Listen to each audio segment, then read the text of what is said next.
Alright, I'm back again, and the next step is going to be removing the lid. Now it's important that you wait after you get your septic tank pumped for the water levels to rise back up. That's in case a chunk of this falls down in there and you're not able to grab it before it falls. That way it won't hit the bottom of your empty tank and crack it.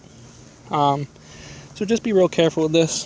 The concrete is sharp and it's got fiberglass in it. So I'm going to carefully move it over here, and as you can see, that just hit the ground and collapsed. And you can see my water levels are up pretty good. And next thing I'm going to do, I'm going to pick up this one piece right here.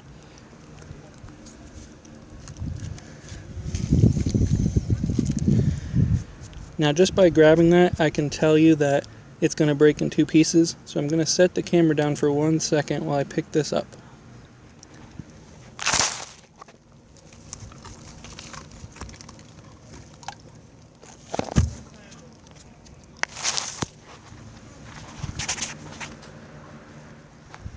Alright, amazingly that didn't break in two pieces, but still better safe than sorry. I know I don't want a chunk of septic tank lid in my tank when I don't have to. Now that we've got this whole area right here cleaned off, we're going to get ready for the installation. It's pretty straightforward and simple. Over here we have our Polylock adapter. All you're going to do with this right now is set this over your existing hole. Okay, kind of center it there so it looks something like that.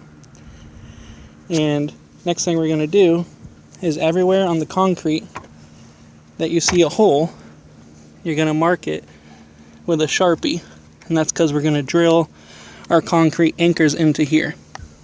Okay, every tank's going to be a little different. That's the gist of it. Alright, and I'll be right back in a second.